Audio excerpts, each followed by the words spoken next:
Hello, everybody, and welcome to the Top 5 New Comics for July 9th of 2025. I'm, as always, Chris, and let's talk about some comics, starting with Superman Treasury 2025 Hero for All #1.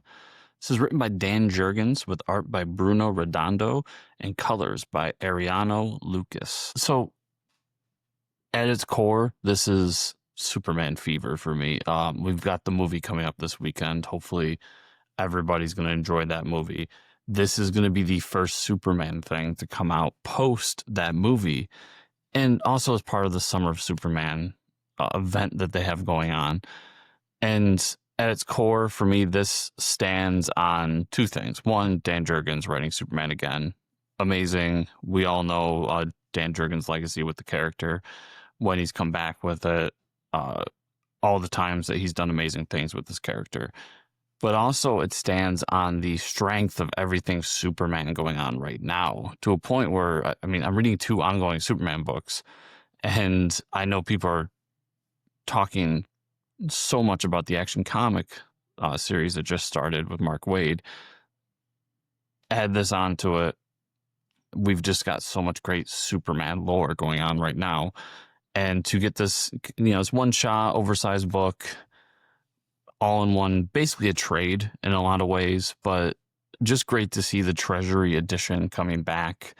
An amazing time to have it happen on the heels of a Superman movie that we're all super excited about.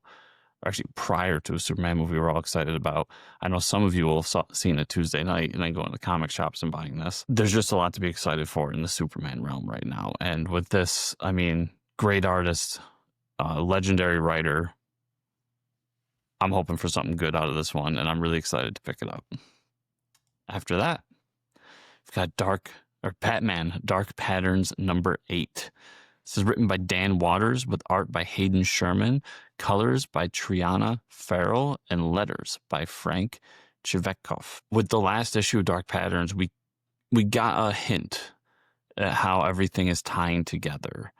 And the hint is that Batman doesn't want to believe that they're all tied together. All these unlikely events happening in a short amount of time in Batman's life, involving the different skill sets and one new villain and one suddenly used villain. And now we're going back to a villain that is kind of at the beginning of the Batman mythos in a way. I love that we got this. Dan and Hayden created this section of Gotham that even the criminals don't want to go into. It's this maze of homelessness and shacks and just crazy events. It's almost like its own little city inside of Gotham City. And we learn that there's a possibility that the Red Hood gang has control over it and is doing some Red Hood gang-like things around it. We get a cool history lesson about the Red Hood gang, pre-Batman, pre-Joker, pre-everything, in the 7th issue, I should say. And I'm just excited to see how they continue to spin this web and inevitably tie everything together as these issues continue to go. Now, this is the 3rd story arc in this limited series. I believe it's going 12 issues, so I assume we will get another story arc that will actually do all those things, but it looks like Dan and Hayden are dropping the hints along the way in this story as to how everything is going to come together as one. Said it once, I've said it now 8 times. Batman Dark Patterns is my favorite Batman book out right now. It's an amazing feat. If you're a Batman fan and you're like me and some other people I've talked to, maybe not so hot on Hush right now, check out this series. It's been phenomenal. Bar none, my favorite Batman book of the year. And my favorite Batman book for quite some time. I definitely think it's worth checking out. And I really am just excited to see how we wrap everything up with the last quarter of issues here. After that, I have Aquaman #7. This is written by Jeremy Adams with art by Michael Scheffler and colors by Rex Lucas. The last issue of Aquaman was there's a lot of good in there. We got, Dagon's master plan, Dagon basically killing all the other gods in the realm, turning them into his zombie-like puppets, and some big battles, more Captain Nemo, a lot of good action. It was a good overall issue. But what really ties it all together for me, and I guess spoilers for issue 6, but it's hard not to talk about issue 7 and my excitement for it without going into issue 6 a little bit. But we end the issue with one of the Wonder Twins coming back. And the way he is brought back is just an awesome scene that ends in a way that just gives you a holy shit, like, why don't I have issue 7 right in front of me right now? So with that happening, my excitement for issue 7 is just so much, because I think we have a big question to be answered. We have a major character we haven't seen in a long time in DC Comics coming back. And why is it just one of them? Why is he in this realm? A lot of things to be answered here that I'm sure will take multiple issues to get to, while we deal with the looming fear of Dagon and what's going on. This has been one of my favorite Aquaman runs for some time, since probably Jeff Johns took over back in the New 52. I love the character so much, and to see him being done so well with such a cool, gripping story that's adding to the mythos and changing some things and dealing with what's happening with All In, giving him the new powers and everything. There's just a lot of cool things happening in this series, and just don't sleep on Aquaman. Aquaman's a great character, and this has been a really good run so far. So I'm hoping it keeps up with issue 7.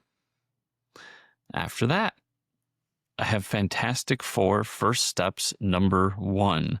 This is written by Matt Fraction with art by Mark Buckingham, letters by Joe Caramanga. I'm not normally a guy who's into the movie tie-in comics, let's say.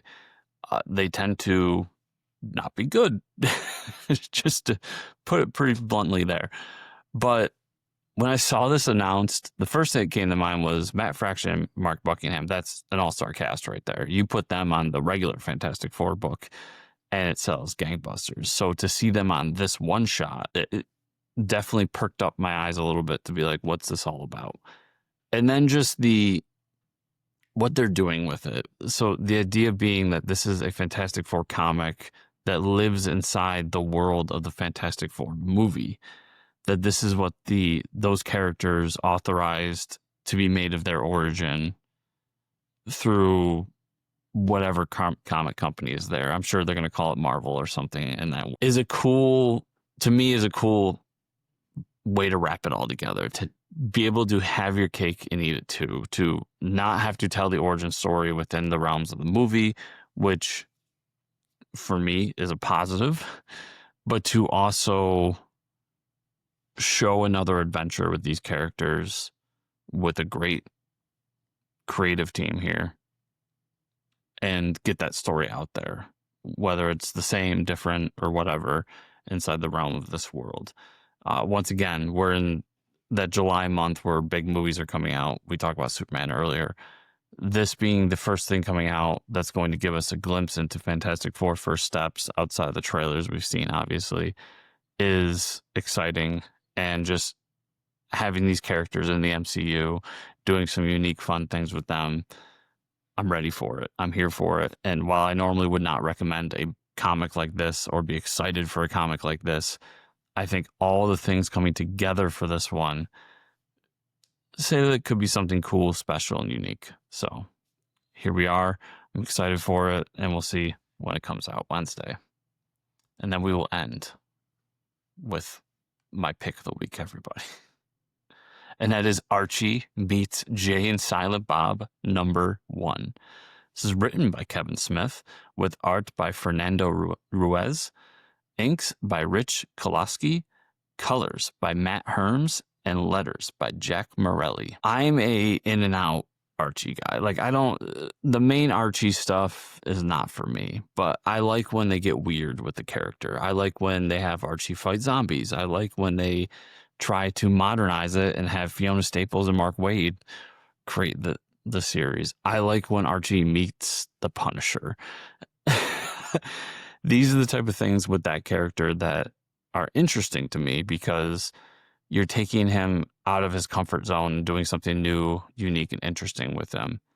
And while we've done this Archie meets thing so many times, I love when they find a new way to make it new, unique, and interesting. And with this one, to meet Jay and Silent Bob, to have it written by Kevin Smith, is a risk. I mean, this is going to be an M for mature rated comic. Like, this is going to be an adults only comic. There's no way Kevin writes Jay and Silent Bob in his world without plenty of F-bombs and plenty of sex jokes.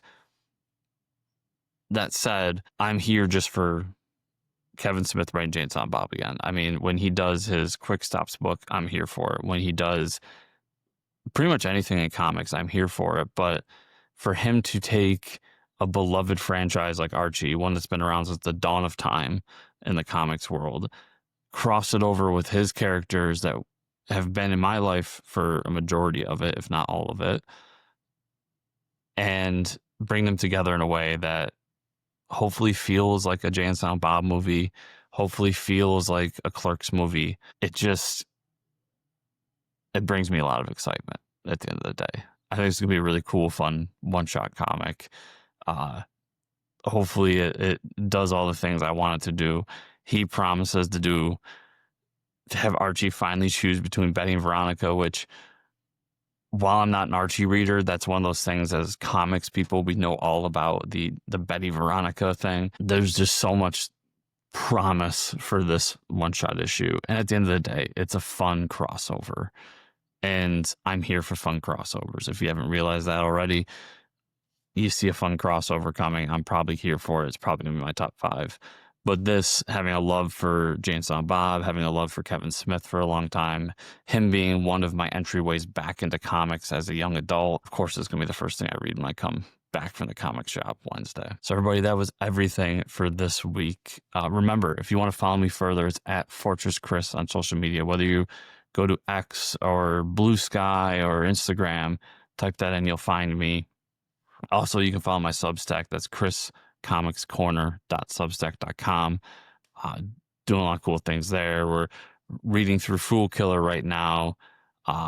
We do little ancillary issues of the Kool-Aid Man Adventures comic book in there, spotlighting crowdfunding comics that you should be looking out for, and occasionally I even do some reviews, other things. Try not to bully up too much, but we are doing 2 to 3 email blasts a week on there. So check that out. I think it's a lot of fun. I really enjoyed doing it. And then you can also follow me on the Fortress of Comic News podcast. Every week we do a show talking about the news, talking about what's coming out. You would have known about Archie meets Jay and Silent Bob months ago when it was announced, if you listen to the podcast. Plus, we interview great comic creators across the industry. Just got off interview with the Hive Mind. Awesome. Love talking to those guys. So talk to people at the top of the game like them. We talk to people doing their first Kickstarter comic all across the industry. We talk to comic creators to get insights into what they're going through, what their books are about, and what it means to be a comic creator. So I think it's a great show, and I hope you all check that out. And then if you want to support this video series, remember, like the videos, subscribe to the channel, comment down below, massage all the buttons you see on this YouTube channel, and you'll get all the cool stuff. And if you do comment, let me know what books you're looking forward to, or if you're watching this, you watched this on Monday and then it's Wednesday and you got back and you read Aquaman #7 and it was awesome, let me know about it. Do those things in the comments down below. So everybody, it's been a pleasure. I appreciate you watching, and I'll see y'all here next week.